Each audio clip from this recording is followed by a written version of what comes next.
So that it is Congress's fault, in your view, that you had to send letters that misrepresented what the NSC was doing on Bowen? I make no debate with Chairman Inouye's comment that there are many, many leaks from the other side of Pennsylvania Avenue.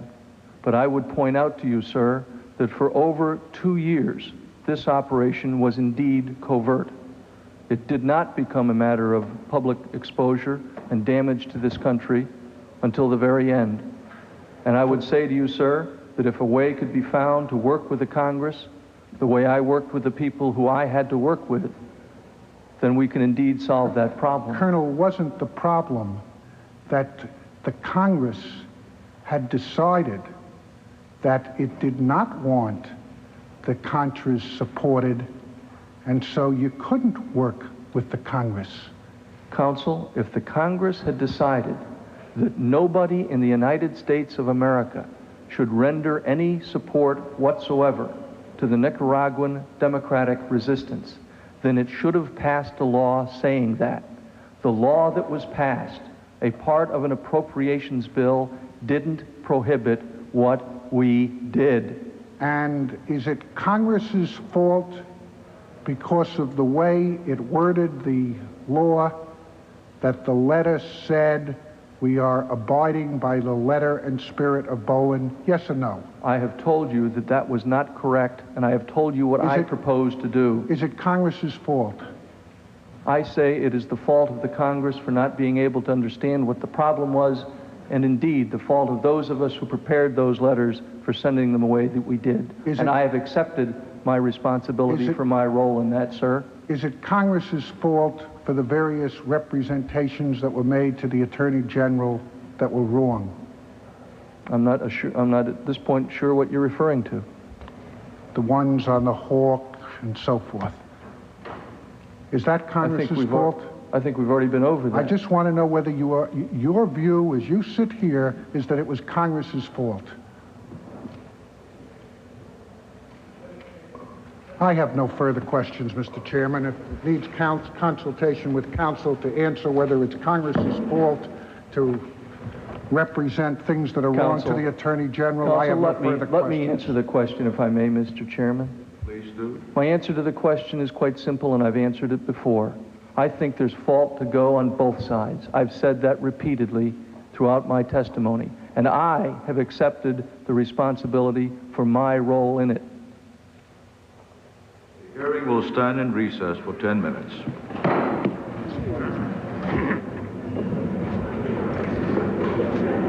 Well, in my judgment at least, Arthur Lyman, who is one of the most highly regarded courtroom litigators of his generation, was not able to knock Lieutenant Colonel Oliver North off his feet or even shake him from his story.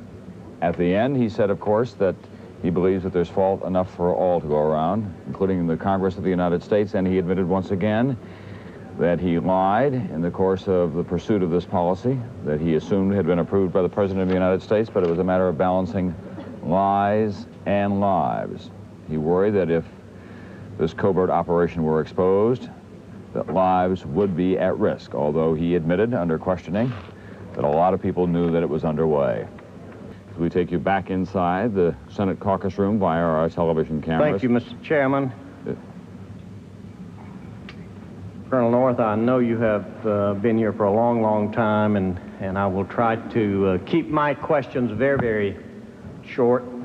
Maybe I will not use the entire time. Let me say in the beginning that with an issue like this, I'm sure there will be many repetitive questions, and I want to apologize in advance because I know you will have answered some of them, but I want to get the picture in my mind so that I fully understand as best I can from your testimony as to what actually occurred. Before I ask you a question, as one Democrat, as you probably know, I have always supported Contra aid. Yes, sir, and I'm sure that they are grateful for that. I am. I wanted to, as I know that you already knew that, Nevertheless, there are many areas in this entire episode that greatly disturbed me. I understand that, sir. And I'm going to pick right up where, on the same subject matter, really, that you've answered many, many questions, because I want to know in my own mind what really occurred. In the enterprise that Secord, I believe, calls it an enterprise, I want to go back for you to explain once again how Secord and Hakeem were first brought into the picture. My recollection, Congressman Jenkins, is that in the early days of 1984, when we saw the money running out, we had a number of discussions within the administration as to what the alternatives were. And my recollection is that the first person to suggest General Secord was Director Casey, as a person who could, acting outside of the government of the United States, provide assistance, relying on his abilities that he had demonstrated while on active duty, his experience with covert operations, and his connections throughout the world, having come from a Pentagon job where he had that kind of a background, where he had contacts with senior officials in other governments. We all knew that the Nicaraguan resistance could not survive without the support of others. And in fact, if I may just digress for a moment, that is a very important part of all this, is that the Nicaraguan democratic resistance could not support if it only had our support, just the support of the United States. If we were the only ones backing them, they would not survive. Such was the case with the Sandinistas when they came to power. It took more than just the support of the Soviet Union, the Cubans, to help the Sandinistas seize power in 1979. Thus, the initiation was that the NSC, first of all, would pick up responsibilities increasingly as the CIA was basically phased out. It wasn't quite as abrupt as the final cutoff in October of 1984, I believe it was. Who gave you at that point, or gave the NSC, the direction to contact General Secord? Did that come from Casey, or did that come from someone else? The person who suggested General Secord to me, and I then took the name to Mr. McFarlane, was Director Casey. And did you at that time already know General Secord? I had met General Secord in 1981, shortly after I arrived on the NSC staff. He was at that point, I believe, I don't want to get his title wrong, but I think his title was Deputy Assistant Secretary of Defense for International Security Affairs. And I may have the title wrong. Let me ask you about him. At that time, did you know that there had been some question at one time or another about a security clearance for General Secord? No, I did not, sir. All right. And I think that issue arose later, and I'm quite honestly, I didn't even know about that aspect of it, because my contact with him was essentially broken after our work together, and mine was very peripheral compared to his, on the Saudi Arabian Air Defense Enhancement Program. All right. At any rate, you made contact with him, and it was him that brought in Mr. Albert Hakeem. Yes, sir. Again, I went to General Secord, as I recall, it might have been in the spring or summer of '84,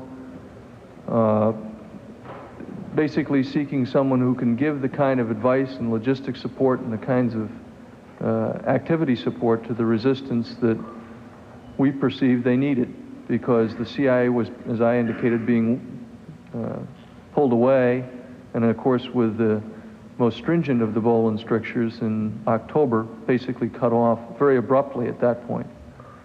And by then, General Secord had been engaged. And of course, by then, money had already started to flow to the Nicaraguan resistance from outside sources. And those outside sources through Calero, primarily? The one I am aware of, and there may well have been others that I'm not aware of, but the one I was aware of started in the spring or summer of '84. Mr. McFarland came to me, asked me for my recommendations. I went to Director Casey and asked for his advice. Well, let me ask you at that point, did you always go to Director Casey for directions in this type of activity? You know, in answering that question earlier, I take a little bit of contention with the word direction. And I don't want either of my previous superiors to think that I was working for Director Casey. I know who I worked for. You worked for McFarland and Poindexter. And prior to that, Judge Clark, and before that, Dr. Allen. But I did have a lot of advice from Director Casey. All right. And which I valued, Congressman Jenkins. Yes, I understand.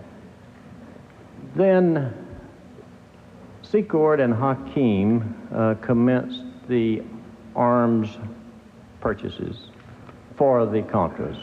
Yes, sir. I think we got off a little bit, but after I conferred with Director Casey, I then, with his advice, recommended to Mr. Calero the establishment of an offshore bank account.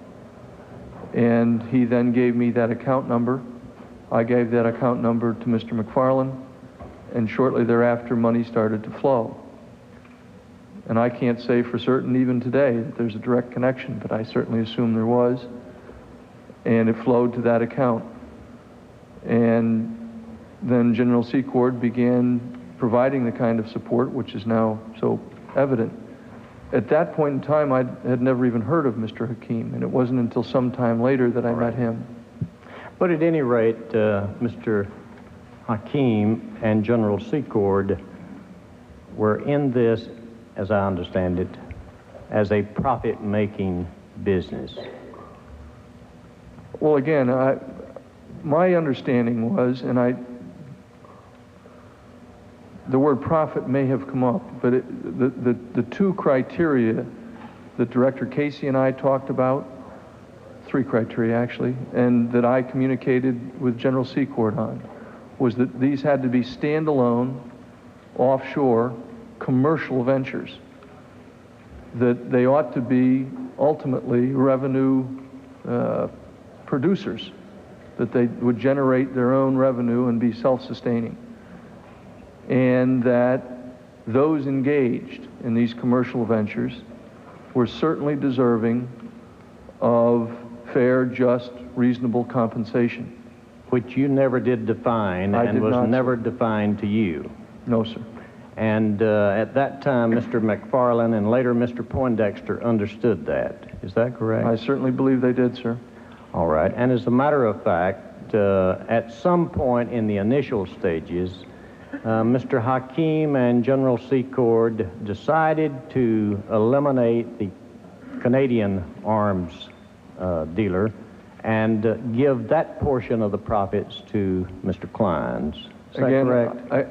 I'll have to say apparently so, because those were the kinds of details within the operation in which I did not involve myself. I didn't see any necessity for that. I'm not even sure that I was aware of that at the time. You left that entirely to General Secord. Exactly. And did he have a superior in the government? No, and he was not a part of. By then he had retired from the United States Air Force and was a businessman outside the government. Right. In fact, when I approached him, he did not jump at this chance. I think that should be noted for the record, that he thought about it for some time. I, at one point, importuned Director Casey to see if he could encourage it along, and it was not for several days or even weeks that he came back and agreed that he would do it.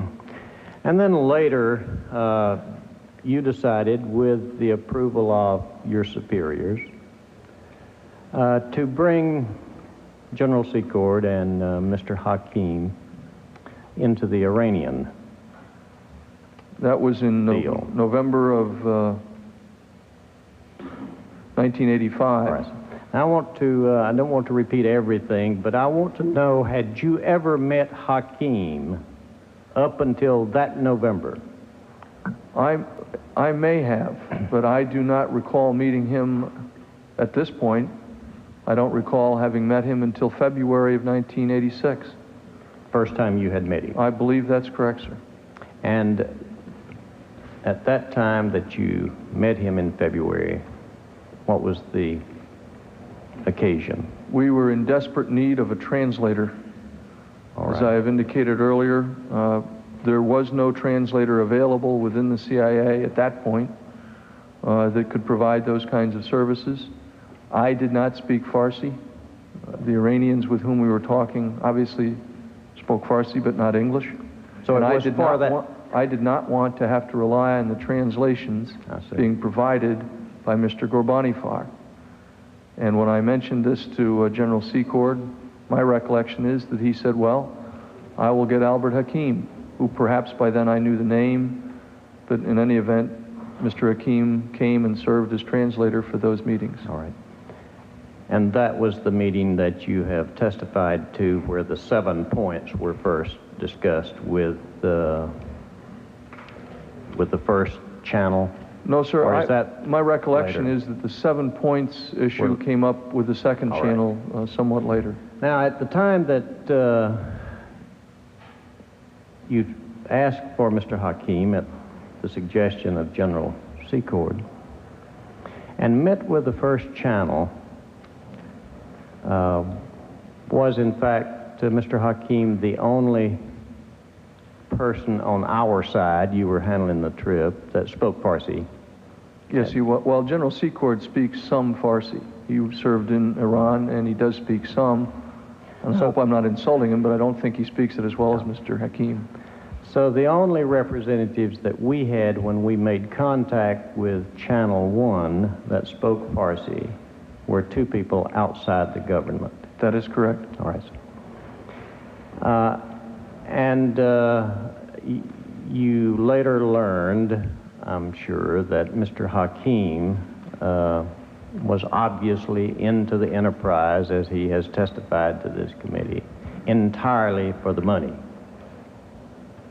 I'm not too sure how he testified to the committee, Congressman Jenkins, but and I'm not here to impugn anyone else or to defend anyone else. My understanding throughout was that the people who were engaged on our side in both this activity and the support for the Nicaraguan resistance were in it for reasons that served our national security interests. I had made it clear to General Secord, as I indicated a few moments ago, that fair, just, reasonable compensation was deserved, that these were commercial entities. And I don't recall at any point Mr. Hakim saying to me or to others in my presence that I am in this only for the money. I do recall Mr. Hakim saying that he cared deeply about the fact that his native country, where he was born and raised and lived, was essentially at a state of siege or no relations at best with his adopted country. And like many people who are victims of totalitarian regimes in Eastern Europe or Cuba or Nicaragua, who have fled to this country and become Americans, my sense was he had the same kind of aspirations that many Eastern Europeans have, Poles, Lithuanians. Well, I understand that he had some mental, heartfelt interest since he was born in Iran, and he's an American citizen now, I believe, has been living in Europe. Nevertheless, he has testified... Actually, I don't believe he does live in Europe. Doesn't he? I think he lives in California. All right. He always maintained a home, I think, according to his testimony in Europe. He has testified to this committee already, and he testified to the committee that he not only informed you and of course General Secord already knew, but that he also informed the Iranians in Channel 2 now, where he did most of the negotiating, that his interest was financial interest. Well, he certainly did indicate that he had a financial interest. Yes. And I believe I even surrendered to the committee notes of mine that indicate a discussion that he and I had at some point about his view of where he hoped a new relationship with Iran would lead. And as a businessman, and as I understood it at the time, a very successful businessman, he saw, not just for himself, but for American enterprise as well, enormous opportunities in a restoration of a positive Certainly. relationship He testified to that also. And he also testified that his interest, one of his primary interests, was to open up the Channel 2, get stable relations back, because with $15 billion in trade... I remember the number. He mentioned that to me, and I think that he hoped to get 2% of it. I don't remember the 2%. I remember the $15 billion. And he was very much interested from a financial standpoint in making this succeed, is the question I'm asking. Isn't that correct? He did express that to me. All right. Now, you commenced at the second channel, as you have told Mr. Lyman, and the 7-point plan has been introduced. You were unable, together with our other representatives at the second channel, to consummate an agreement at that time. Is that correct? That is correct. Now, as I understand his testimony, at that point, you told Mr. Hakeem that you were leaving, coming back to Washington, and he had 6 hours if he could change their minds. Is that basically correct? Well, if I recall correctly, and I may not be accurate in this, but I think what happened is that I had arrived in Europe for a meeting with the second channel. During the time in which I was transiting to Europe, the aircraft with Mr. Hassenfuss aboard, and in which Captain Cooper and Captain Sawyer were killed, had been shot down over Nicaragua. And when I got there, I was informed of that as soon as I established secure communications back with my office. And there was a desperate need for me to turn around and So you come had right to back. leave. That's right. And General Secord left, as he has testified to this committee. I believe he did. I think he was working on the same problem. And Hakeem at that point was left as the only U.S. negotiator for the agreement that was ultimately agreed upon by the Iranians and the U.S. Is that correct? That is my recollection, yes, All sir. right. Now, Mr. Hakeem testified that he had to wait after he had gotten the agreement with Iran, which he added these two very controversial sections in there, as you have previously testified to. And he waited to see whether or not the U.S. accepted those. Sent you a message, General Secord did, didn't he? With the 9 points. Again, I am fuzzy on that, but eventually I got the 9 points. And your superior approved those, and you sent the message back to General Secord and Hakeem that I believe that's the way it went. that we had agreed to the 9-point agreement. Again, I would like to refresh myself on the 9-point agreement before I commit Well, to I will that, give you but the exhibit number. It is 310. But while your counsel is getting that, if I could just, so that you can refresh your memory. You signaled that we had accepted that agreement based upon the approval of Secord. Yes, I did. Yes, sir. Later, did you stop to think at all, and I know that you sought approval from your superior, that the only person negotiating for the United States of America with Iran that ultimately obtained the agreement was a private citizen who had a substantial financial interest in the outcome of those negotiations? I don't believe that I communicated that to Admiral Poindexter, no, sir. And that never concerned Admiral Poindexter or yourself? Well, it may well be, Congressman Jenkins, that I was most injudicious, and I have certainly, difficult though it has been, and painful though some of it has been, told the committee of things that I have done. I quite honestly considered that to be motivation to make it succeed, in that he had interests that went beyond just his next promotion or going back and getting an accolade from his boss, that in fact it offered a greater chance for ultimate success. The fact that he had a financial interest. The fact that he saw long-term the potential for All right, now financial let me ask you at this point. I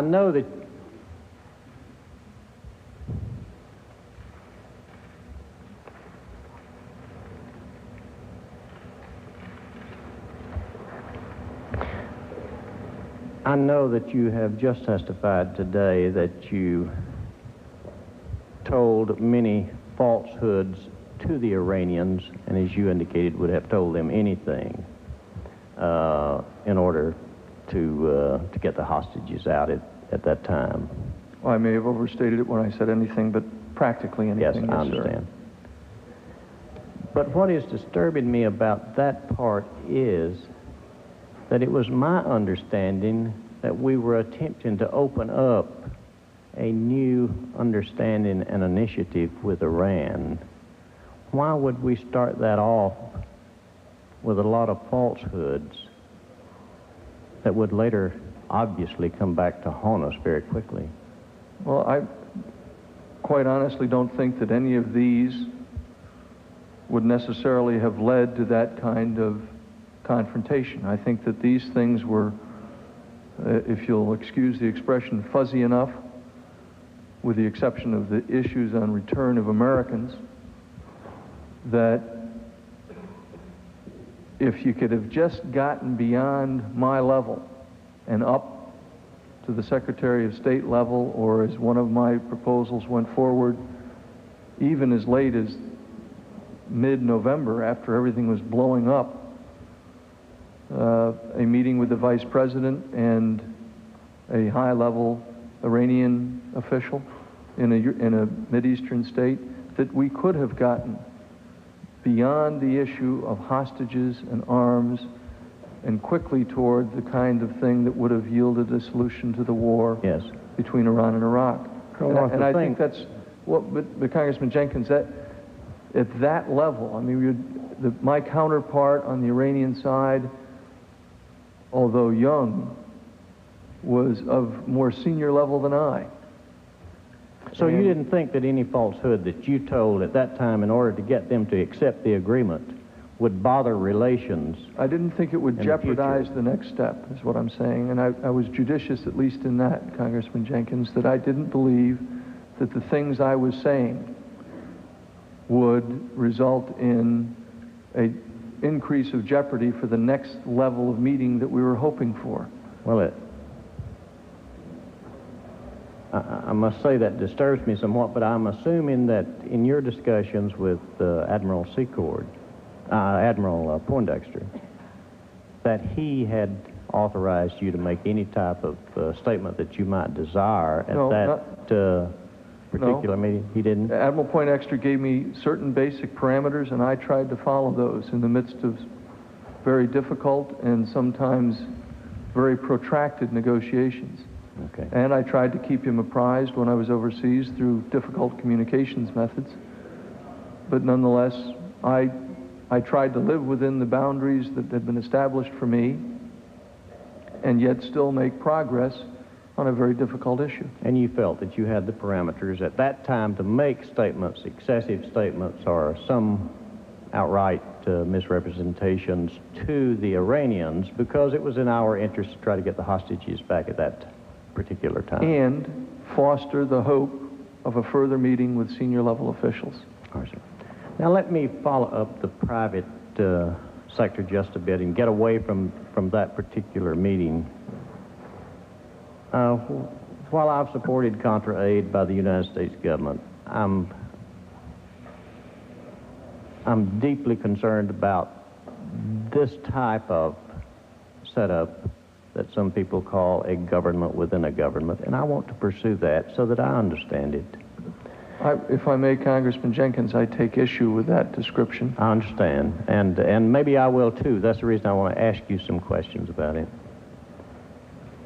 Now, as I understand, this continuing fund that would be funded from the profits or the residuals, as you refer to them, of the sales to Iran, as well as some of the gifts from at least one of the countries that went into the account, that would go into an off-budget account that would not have anything to do with the United States government. It did not. But the projects that would be financed by that would all be directed by the United States government. Yes. And it would be directed by people within the National Security Council? Well, I'm not too sure how other people viewed my continued tenure at any one point in my time at the White House, but Director Casey clearly saw the need for something, as he put it, that you could pull off the shelf and use that was, as I indicated earlier, self-sustaining and was there. Well, I'm not so awfully concerned at this point what Colonel North would do, but I'm worried about the next person that has control over this account. Now, if I understand what you have testified to, that has been approved by your superiors, the Vice President did not know that any of the funds from this account were being used for the Contras. If he did, I didn't tell him, sir. All right. So far as you know, I believe he's made the statement, he did not know. As far as I know, he did not know. And while you assumed that the President knew, is that correct? I did. You know that he has stated that he did not know. That's correct. And of course, neither the United States Senate nor the House of Representatives knew, nor their committees, because as you have testified, they were misrepresented, I'll be charitable, in their statements. Is that correct? I did misrepresent that, yes. So what concerns me from your testimony, and I'm not saying it's your policy, I'm willing to take because responsibility, sir. you're simply following orders. I don't think that's an excuse for doing something against the law. Well, let me make this statement and ask you if it's correct. Not a single official elected by the people of the United States of America had any knowledge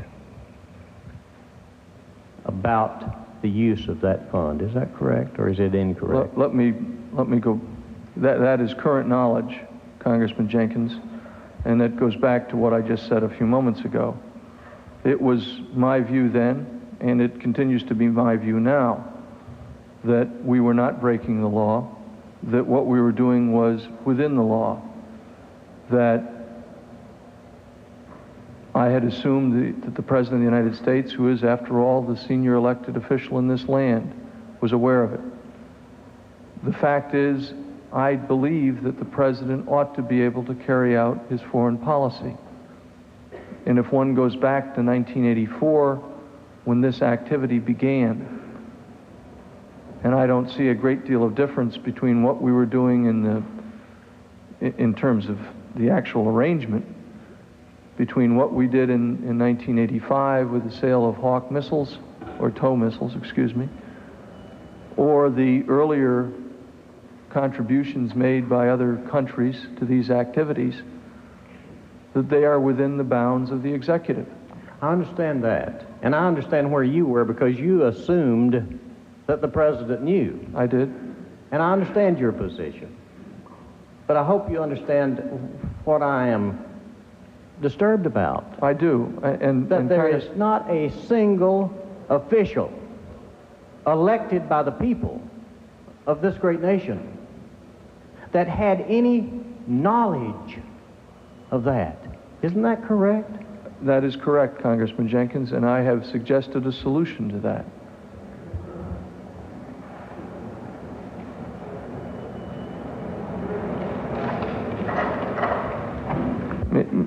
What I said earlier, in fact, just before the break, in response to Mr. Lyman, having made the assumption that the president was aware, certainly through my chain of command indicated that we should proceed. And what I said that this whole thing represented to me was an indication of a broader problem. And as early as 1985, or maybe it was June of '86, I had given a speech before the American Bar Association in which I had proposed a solution for being able to consult discreetly with members of Congress to get the kinds of appropriations to carry out these activities. I think that there is fault to be found on both sides. Oh, I understand that and would agree with you fully, and there ought to be bipartisanship in foreign policy, and I've always tried to follow that. And your votes as for you the well Nicaraguan know. resistance were difficult for you and the party, and I understand that. Now, but I believe that the United States government ought to do it. I don't believe that any privateers ought to be doing it secretly. You see, that's what disturbs me. I understand, but again, I want to say, Congressman Jenkins, that I never, from the earliest days of this activity, envisioned that I was in this to make anyone rich. Oh, I understand your position. And I am not certain at this point that that's the intention of any of those engaged in it. And as I said the other day, if someone were to ask me to arbitrate, and I'm sure that they won't, but since we had hypothetical questions, this is another hypothetical answer. If I were asked to arbitrate as to what should be done with the remaining funds that are in accounts or wherever, once those bills were paid and the liens were covered and the expenses that had accrued were taken care of, I think every single penny that's left ought to go to the Nicaraguan resistance. Well, and save the taxpayers a couple of dollars. We asked Mr. Hakeem about that, who has control over it, and he would not agree to that. Give me 10 minutes with Mr. Hakeem. You think if you have 10 minutes that you can get Mr. Hakeem to turn over that $8 million? If I could meet with anybody without a bunch of lawyers around, I reckon I could, sir. Well, let me ask you about that, really. You are a very articulate person and persuasive. And looking back on this, do you think that sometimes you may have persuaded your superior to take certain action even when cabinet members were opposed, simply because of your eloquence and very sincere beliefs? I have no doubt about that. Many times. I have indicated that I accept responsibility. Yes, I understand that. That's not a bad trait. It's a good trait, that you were able to persuade people. Isn't that correct? The good Lord gives us all certain gifts. And you certainly have a good one there that you should be very grateful for. You persuaded Poindexter to continue this even against Schultz and Weinberger's position, didn't you? I don't know that it was only me, but it certainly resulted in that. Yes, sir.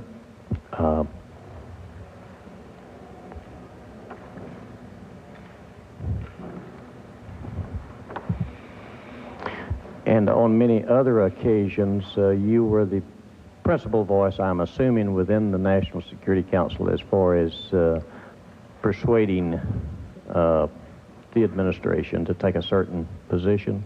Do you think that you played the most important role? Congressman Jenkins, on some issues, I was probably the only voice, and that's not to say that's necessarily good or bad, but that all of the men that I worked for for whom I still have enormous regard, Sure. were judicious men of great intellect, patriotism, and to go back to one of our earlier comments, none of this, particularly when it came to drafting letters that were not accurate, were misleading, none of that came easy to any of us. I'm not, as I indicated to you, I'm not so concerned what you would do with this permanent fund, but I'm concerned about the future ollies that may have jurisdiction over the fund. Are the people who follow Mr. Poindexter under any administration,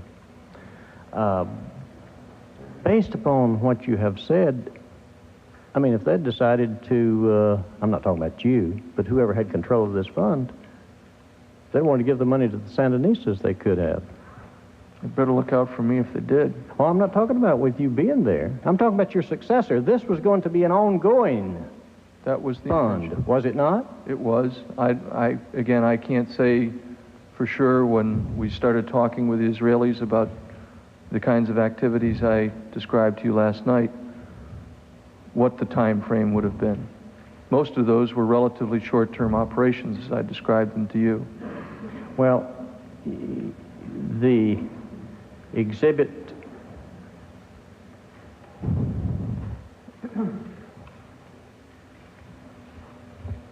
well, I hope while part of this has been repetitious, I wanted you to see the concern that I have with this type of operation. I don't know where you see any dangers in that type of operation or not. I share some of your concerns, but I also share a belief that there are responsible people within the executive who are competent to undertake those kinds of activities.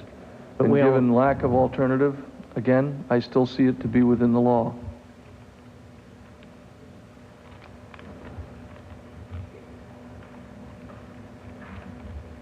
You think that we ought to have within the law